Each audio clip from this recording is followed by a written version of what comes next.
You guessed it, the fans' favorite, the world's most interesting tech podcast. Welcome to the 25th episode of the Dream Shakerz podcast. I am George Nunez, here with my co-host, Stephon Odom. and we have Nigel Davis on the show. He is a South Florida native. He is a University of Florida alum, has had previous experiences at General Electric, works as a software engineer at Microsoft, and now he's working on something greater. He created a startup called Grapevine to tackle the mental health issues that often plague college communities. Please help me welcome Nigel Davis. What's going on, brother? How you feeling this morning? I'm feeling good. I appreciate y'all for having me on the podcast. I'm just excited to be here, excited to, talk with you guys a little bit about what I have going on and get into it. See, I like the excitement here, right? Like I've always liked your energy, even when we talked off the podcast, right? And on the phone. And I want to know where this energy comes from, right? What was your upbringing like in South Florida? Yeah, so I grew up, like you said, in South Florida. I have a twin brother. So it was an interesting dynamic growing up.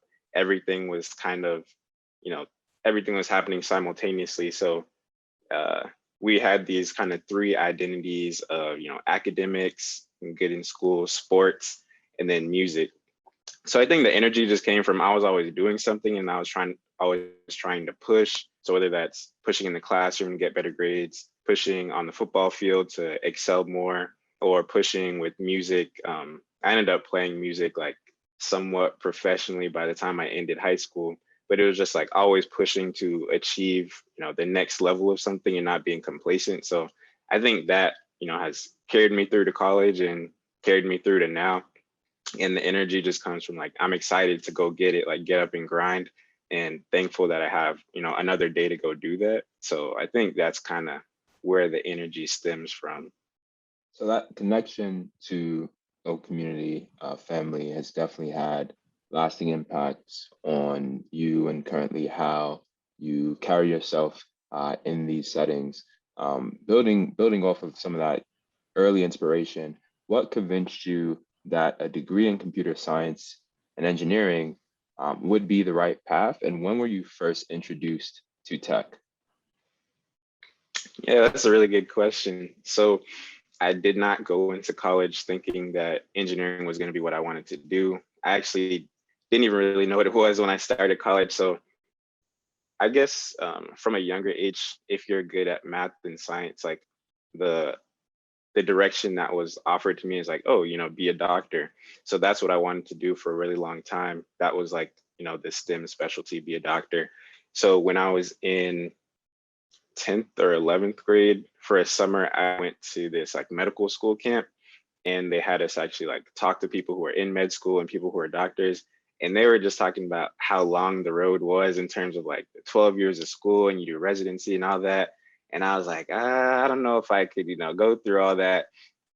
So I decided I didn't want to be a doctor, but I didn't know what I did want to pursue. So thankfully for me, I had a twin brother. He was going into engineering, and I was just like, oh, let me just hop on that. He probably made a good decision. So I'll at least do that in the short term until I figure out what I wanted to do. So he was, I think, mechanical engineering at the time. So I went into college as mechanical engineering. Still didn't know anything about tech.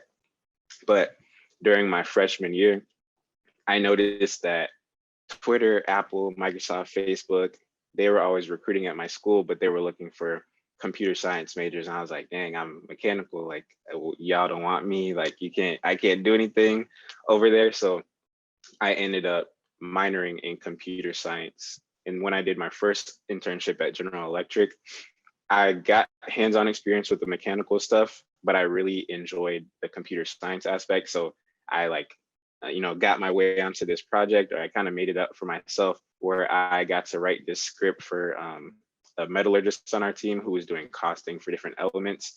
And it just like sped up his process a lot. He was doing everything like manually in Excel. and I wrote this script that he could run. I was like, whoa, it's just so powerful how I can actually shave hours off of this person's task. He can, go back to his family sooner, or he can, do more and produce more just based off me like writing these lines of code. And from that point on, my perception just switched. It's like technology, coding, it's so powerful because you can really create change in the physical world. Like it has real world implications. Not that the other disciplines of engineering don't, but it was just so easy. Like with mechanical, I had always had this like entrepreneurial mindset. And I know if I wanted to start something with a mechanical background, you have to pay for land, labor, machinery, all of these things. Computer science, like you really just need a computer, and most of the other stuff is free. So I was like, okay, if I want to actually be able to impact lives and, create in the physical world and make change, like computer science just makes it really easy to do. So from that point on, I switched my major over to computer science from mechanical. And the next internship I got was with Microsoft, and I continued interning them until I graduated, and now I work for them full time. But I think that was like a weird journey to tech. I've talked to some people who like, oh yeah, I started coding when I was in high school and I just like doing it. Me, it was just like, I stumbled upon it because I realized there were a lot of opportunities there in terms of working at these cool companies that you read about and you hear about. And it's like, oh, now I could actually work there. And then also from the entrepreneurial side, like you can really create and bring things into the real world and help people impact them. Just from taking a couple hours to like write a couple lines of code. So I think that was how I got into tech and what kind of guided my direction there. So you achieved a lot throughout your time on this earth, and you gave kudos to your twin brother, but I'm sure we also know that you had support and mentorship along the way. You were involved in certain organizations like MLT and being a part of the Alpha fraternity. Talk about those organizations and how they have helped you grow and scale in your professional career. Yeah. Before I go into that, I'll also give kudos to my parents, because I would say that was the first, organization that really pushed me. They were, always on me to do more and excel. And I think that's why when I found MLT and Alpha, that I aligned so well with it, because it was like in the mindset that I was already used to, right? So MLT, they surround you with this environment of achievers from all over the country. And it's like, you don't even want to slack, because then it's like, I see all these people who are reaching their full potential or trying to reach their full potential. And I want to do that too, because I know that I'm capable, of, doing these things. So MLT was awesome for the connections that it provided and the visibility that it provided. So you're seeing other people who look like you, underrepresented minorities, underrepresented college students who are working in Facebook, Apple, Microsoft, Google, Deloitte, all of these places. And it's like, oh, I can do that too. And you're getting connected with, the recruiters and the people who actually currently work there. And it's like, oh, they look like me too. So it's this whole, you can have imposter syndrome when you're thinking or dreaming of being in those spaces and having those conversations, but being able to have them with people who look like you or understand your situation really drives you to say, oh, this is something that I actually can do. And if it's something that I want, I'm going to go get it. And there's so much support around me. And similarly, with joining Alpha Phi Alpha Fraternity Incorporated, that's just a brotherhood of people who are always striving for more. And, I had like Muhammad, we talked about Muhammad before, but he was very impactful for me on just like never letting me, be complacent. Because, in the fraternity, when you see something in somebody, you make sure that they get the most out of it. You're not letting them sit on their potential. It's like, oh no, I know you're good at this thing. I know you're okay at public speaking. So we're going to make you great at public speaking. And I'm going to have you speak at these events. I'm going to, put you in these places that end up propelling you forward, end up helping you develop in ways that, I might not have pushed myself. So I think just being in those two organizations really set my mindset up in a way that I wanted to continue to push forward and see what I'm capable of doing. Because when you see it, you can be it. And you see all these other people doing the things that you want to do and executing. That's the biggest thing. They're not just talking about it. These people are getting in the rooms and going to these interviews, whether you get it or not. You know, they're trying, they're improving their resumes, they're putting their name in the hat for these jobs that it's like, whoa, you got this. And then a lot of them are actually succeeding and getting it. So it just, you know, when you surround yourself with people who are, you know, accomplishing great things and trying to move on their potential, and it just makes you want to do that too. And big major kudos and shout outs to Muhammad Merlin. We got a chance to interview him on a previous episode, and he is the one that put you and I in touch. So if you're listening to this, Muhammad, we appreciate you and thank you, brother. Great amount of appreciation definitely goes out to Muhammad. The assist was definitely well received. So you spoke about a lot right there, right? So you talk about mindset shifts. You spoke about the ability to enhance core skills through experience, and combining that with some of the experiences you had at places like GE and Microsoft. When did you know that now is the right time to kind of step outside of those arenas and launch your own venture in the form of Grapevine? And to elaborate off of Steph's question, right? Previously, Muhammad talked about the importance of mental health and how we should focus more on that. So when did you realize that was a startup focus that you needed to hone in on? And how did you overcome some of those mental health barriers, whether if it was through you or vicariously through friends? Yeah, great questions. So for the first one, how did I know when I wanted to, you know, start Grapevine? I think I've always had this entrepreneurial itch that I wanted to start something and I wanted to create. So I think it's really cool, you know, in, you know, today's society, a lot of people are creating things. Y'all are creating this podcast. And I think even when I was younger, like I had started this little company called Speedy Enterprise Corporation that was like speed training and stuff.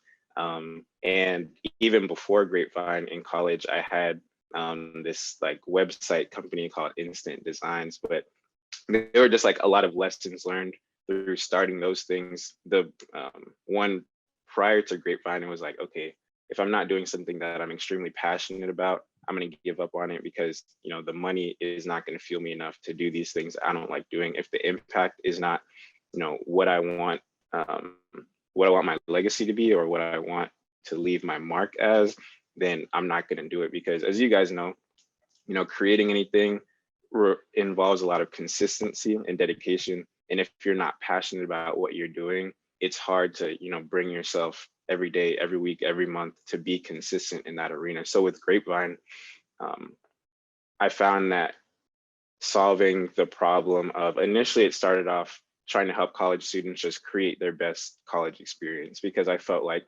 I fell into a lot of things and it wasn't really like I had, you know, all the information at my disposal and I could choose, you know, what I wanted to become a part of, what things I wanted to go to. It was just, I had this narrow vision of what my friends were going to, so that's what I was going to do, or what I had heard about just randomly, so that's what I was going to do. So it started off being an aggregator for events and experiences on your campus.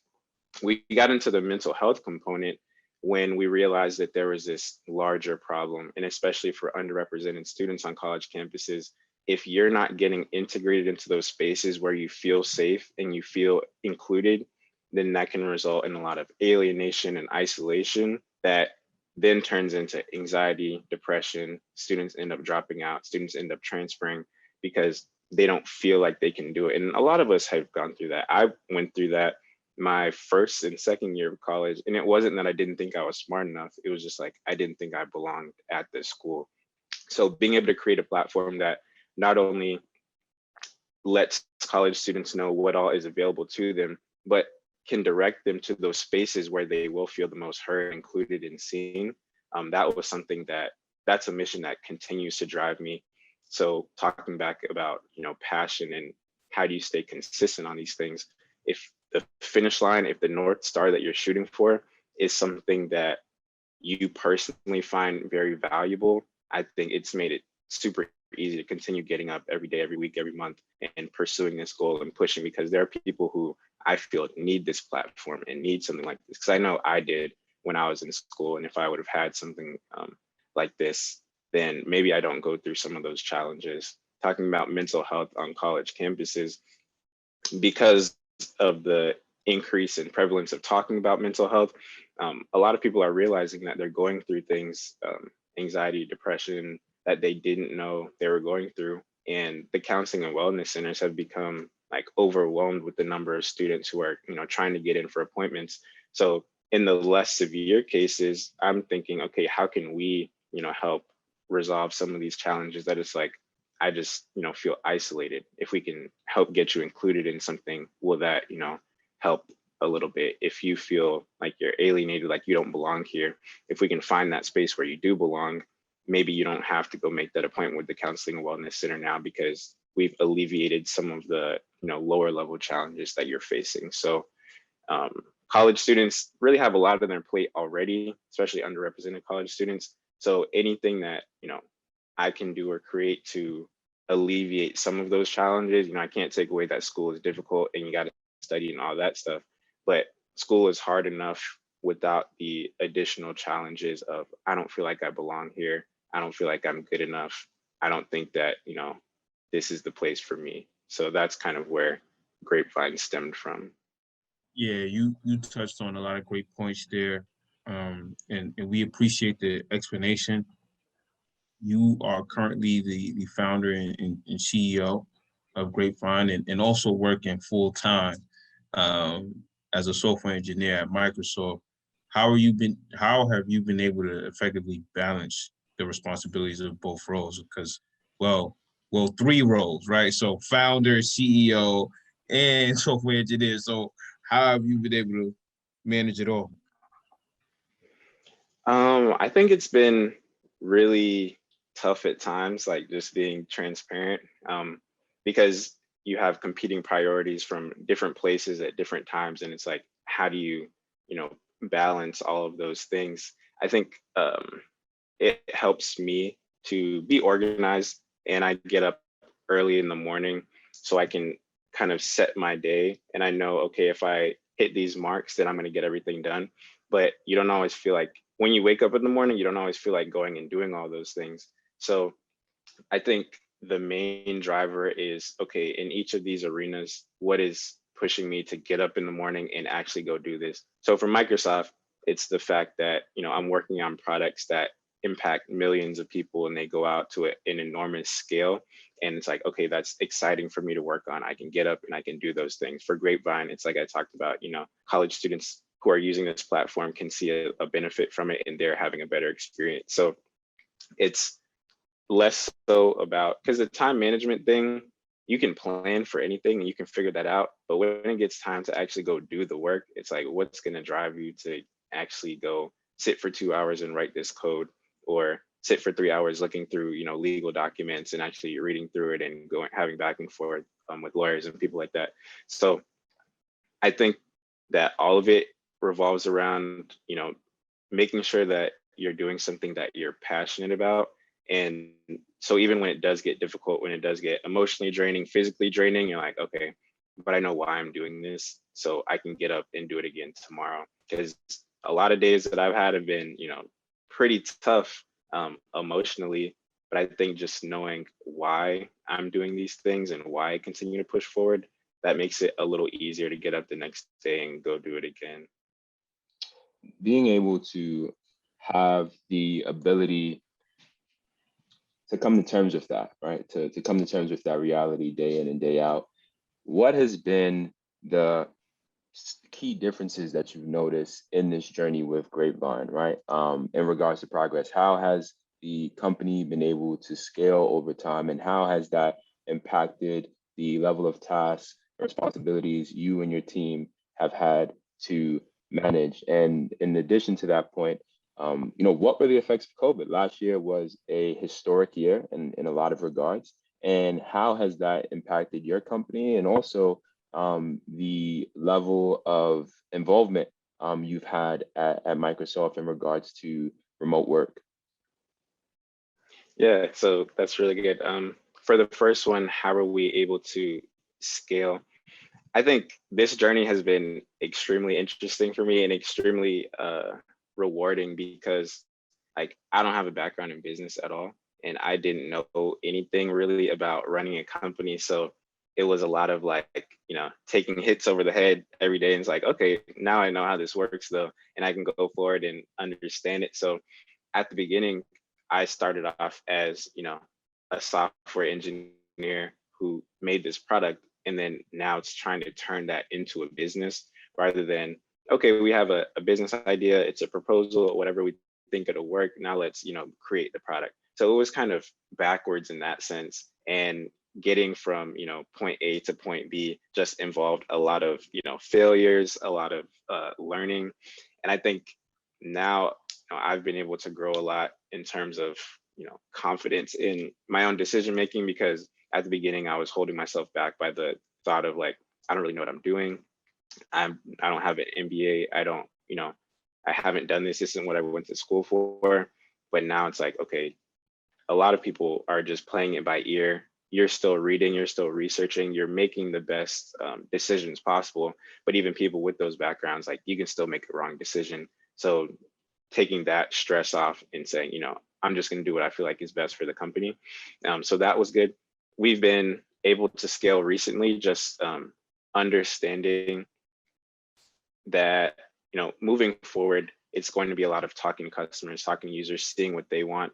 I think initially when I was like in the software engineer mindset, it was like, oh, I'm going to make this and people are going to like it and use it. But now it's like, okay, make this thing, let's see how people feel about it, and we either go up or down or change depending on how we're solving the problem.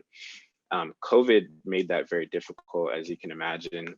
We had started getting some traction going to talk to different student organizations at the University of Florida and going to different meetings and stuff like that. But when COVID hit, it was like it shook up everything, not only for our platform, but people didn't know what was going to go on, even going back to schools and how that was going to go. And then it switched to remote learning.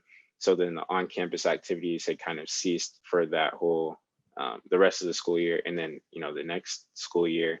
So that was difficult, but I think it was positive, or if there was a silver lining for us, it was being able to take a step back and say, okay, is what we're building what students really need? Now we can, look to the future and anticipate, okay, when colleges start back, what is it that students are really going to need?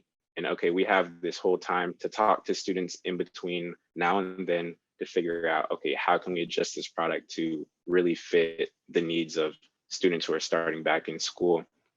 As far as working for Microsoft during COVID, I've been working remote since May 2020. I've been working from Florida. So there have been challenges with that, but I think it's been very freeing to be able to be near family while working, because that was one of my hesitancies. So Microsoft is headquartered in Redmond, Washington. So moving from, Gainesville, Florida, where I went to college, to Redmond, Washington is like all the way across the country. It's like as far west and north as you can go. So being able to work from home had been really beneficial to me, especially when, you are running this other company and there are emotional challenges. Being able to be around family who can support you and encourage you in situations like that was really helpful for me. So I would say that, the remote work was kind of a benefit, but COVID did have a pretty large negative impact on Grapevine at that time too. You touched on something beautiful in that you were able to be cost effective and efficient, in that you didn't have to move to Seattle, right? You didn't have to move to Washington to work for Microsoft because of COVID. So you worked remote from home and you were able to kind of get Grapevine off the ground. But I'm sure there were challenges that you faced while you were trying to create Grapevine. And so what were some of the biggest challenges that you experienced getting this concept off the ground? Yeah. And I wish the Microsoft thing had been more cost effective. So I told you I left in May. I had gotten my apartment up there, and when I came back, so I've been paying on that apartment for a year until like earlier this month. Like that's when I stopped paying. So I was paying on that thing for a year, was not living in it at all. But I was back home with my parents, so I didn't have to pay two rents. But yeah, that I wish it was more cost effective than it was. But I think the biggest challenges with Grapevine have just been confidence, because whatever your idea is, whatever you're trying to push, there's going to be the challenges of business. Of how do I get this in front of people? How do I get people to like the product? How do I make changes? I feel like those are all kind of smaller on the scale of like, do you feel confident enough to stand in a room and say, this is the decision that we're going with, when there are people counting on you? And I think that for somebody who had never I had been in some leadership positions before, but had never run something where I was like, everybody is counting on me. It had just been extremely difficult emotionally to say the decisions that we make are on me.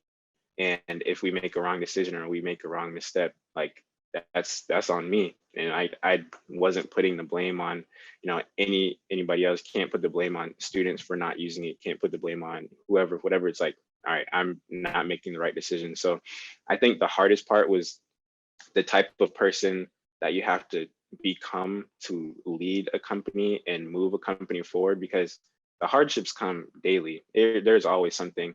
And I think initially it was very difficult for me I didn't understand that. So I was saying it was like the sky was falling every day, when it's like, people weren't using it, or we were getting negative feedback or whatever was happening.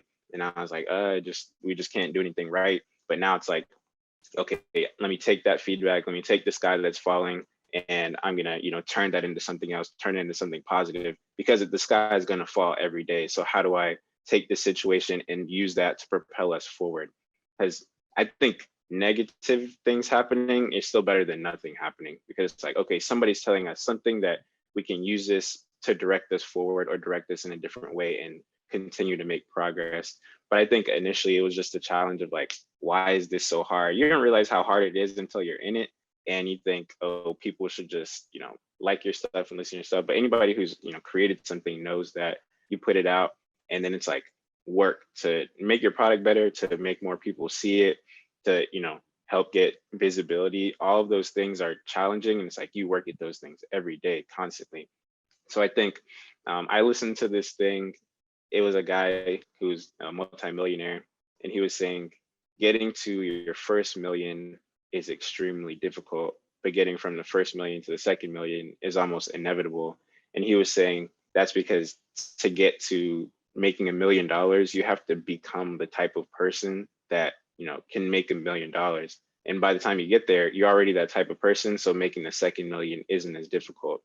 So I think it's a similar thing where I had to become the type of person who could lead a company confidently and, believe in myself, because you have so much self-doubt when you're doing all of these things. And like, I'm probably not the person for this. They probably could have hired somebody smarter or somebody with more expertise or whatever. So just overcoming all of the self-negativity, especially because we talked about earlier, like the accomplishments were always coming pretty easily, pretty fast. Through high school and college, whatever, getting in all these things, accepting all these, awards and whatever. And then now it's like, you're getting hit in the face with something that you actually want to do. And it's just extremely difficult. You're like, I'm not cut out for this. So I think the biggest challenge is moving past that mindset and just being like, whatever is thrown at me today, I'm going to take that and move forward. You mentioned some interesting here, and I'm gonna pass it back to Steph real quick, but you mentioned something pivotal and vital, right? In that, like, you overcame self-doubt, you overcame insecurity. How can we not ask this? You're creating a mental health startup, and we didn't ask you, how were you doing mentally? Like how were you able to overcome that? Was it getting a therapist, or was it speaking to friends? Was it talking to family members? Was it like, isolating yourself from everything and just, going to work out and doing things that interest you? how did you overcome all of these mental battles? Yeah, I'd say all of the above. So I do have a therapist, I do work out, I do talk to friends. I think all of these things that come with taking on challenging tasks, they're very internal and they start building up in you. Like, this thing was hard, I'm just keeping it to myself. This thing was really difficult, I'm just, gonna bury it down, whatever, and keep pushing. And I think, with Black men, the thing is like, oh, just keep pushing through it. I don't need to talk about it. But that stuff starts building up inside you, and then it just like comes out at an inopportune time. So I think having those different outlets of working out, going to therapy, talking to friends, talking to family about it is just all of these ways of releasing some of that stress. Because I feel like once you talk about it, then it's not like everything is on you. Other people can kind of understand what you're going through. You can exhale a little bit. So I'd say that is the biggest way of how I overcame a lot of, and there's still challenges every day, but not having to put all the pressure on myself to just keep all of these difficult situations internally and not express it to anyone. I think that's been the biggest helper for me moving through all of these emotional challenges. Now, you've mentioned time and time again that you are in Florida, that you are currently working remote, but that Grapevine is currently being built in Florida. And Florida has a lot of buzz around it at this present point in time, especially in regards from interest in a certain mayor from Miami in getting more tech startups out there, getting them established. He's been able to generate a lot of interest from VCs who have also set up shop out there. So has any of that momentum had positive impacts on Grapevine, and do you think that would be a factor long term that will positively impact the company? Yeah, it's cool. Yeah, the mayor of Miami has definitely been making a big push for tech in South Florida and in Miami. I don't think any of that has positively impacted us up to this point, besides reaching out to other startups who are in Miami, because there's so much visibility for all of them now, and saying, oh no, can we talk? Can I hear about your journey, your experience, and building that network out? I think eventually it will, especially when it comes time to us, wanting to raise capital or things like that. If VCs are coming and looking for these companies that are based out of Florida, I think that'll be, a solid opportunity for us to get in front of venture capitalists and pitch our idea. So I think the buzz with Florida is coming at a really good time, especially as we're, building out this product, and hopefully, we can capitalize on that in the future. And we noticed that on the App Store, Grapevine does not collect data from users, right, on its app. How does Grapevine as a business then generate revenue, considering a personalized ad service is currently mentioned on the company's website? And yeah, so right now, okay. Oh, just to quickly provide an additional amount of context there, what we noticed was that, much like George was mentioning, that it still seems to be ad driven, even though it's not like broken down maybe to like the individualized level. Exactly. Yes, so right now, we're still in this like early phase where we're trying to find product market fit with our users. And then we're gonna, based on how users use the product, monetize in those directions. So it would be probably less advantageous for us to guess on where we should monetize. And then it turns out users are using the product in a completely different way than we anticipated. So at the current moment, we're not generating revenue. What our key metrics are like daily active usage, new users per week, and how long is the engagement time for each user in there. So we're looking at, okay, in the product, which users are using this feature for a really long time. Okay, if that becomes a trend, then we can monetize here through these features, seeing what's most important to the users using the product. So in terms of like a monetization strategy, I think that'll come once we have a more solidified picture of how everybody's using this product, what they're using it for, because ads can be a way of generating revenue, but if you can find some freemium feature that it's like, okay, 10, 15, 20% of your users would pay to have this additional thing in this section or whatever, I think that could be more beneficial, and then also doesn't require the data that um, specified ads might require, because that's another thing too. If your target demographic is college students, I personally want to stay out of their data and their information as much as possible, while still giving them the best experience that they can have. So kind of making the best of both worlds in that situation. Be your own boss. That's the title of your TED Talk that you recently gave in April. How was that experience? I've always wanted to give a TED Talk, and so does Steph. So how was that experience? And congrats on the talk. I appreciate it. Yeah, it was a really great experience. So I did a TEDx talk with the University of Florida. They had, I think, 10 speakers talk. And it was really exciting. It was my first time ever giving a TED talk and ever writing a speech at this length. I had a really great coach, Victoria, helped me with this speech. And it was just cool to get my thoughts down on paper. So I, read a lot and have a lot of different opinions and philosophies on things. So getting one of them down on paper, especially, I think it's very timely, because the talk was about how in this generation we're shifting to, it's kind of, the barriers to entry for being a creative are a lot lower, where the technology is out there if you want to do it. So a lot of people are, creating podcasts, creating YouTube channels, creating apps, building these things, which is awesome. But now there's this saturation where there's so many YouTube channels, there's so many podcasts, so many apps. So how do you make yours stand out when it's so easy to just, fall into the crowd? So that's kind of what I wanted to push on.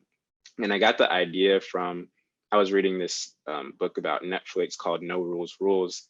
And Reed Hastings, who's one of the founders of Netflix, talked about they only hire rock stars. So they only hire people who, in a creative field, they perform 10, 20, 30 times better than their peers. So that's, somebody who's a musician and they are way better than the average musician, or somebody who does, video editing, they're way better than the average person. So I was like, okay, how do you become a rock star? Because I would want to be that person. So through a couple of other books that I read and just listening to podcasts and things like that, I kind of gathered these insights about, and I broke it down into just 4 steps on how to become that rock star, so that when you're creating something, how do you, make it worthwhile and actually stand out? Because I've, seen it. A lot of my friends are starting businesses, and it's difficult to get out of that. My friends and family listen to it, but how do I get, the greater audience, a wider audience to, really look at and see what I'm doing and enjoy it? So that was kind of what the talk was about, just getting all those thoughts down. And it was cool. Like, I don't public speak too often, so I think that was a really cool experience, and all of the setup and stuff by the TEDxUF team was really great. So I'd say it was a very rewarding experience.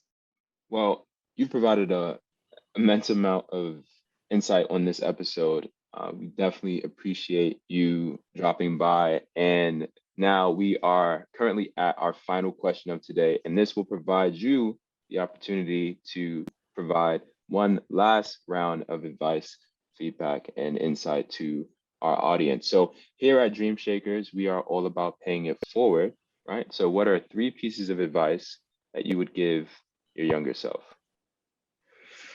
Oh, that's a really good question. First piece of advice. And speaking of paying it forward, we definitely need some Grapevine merch along the way. Just to throw it out. We got you.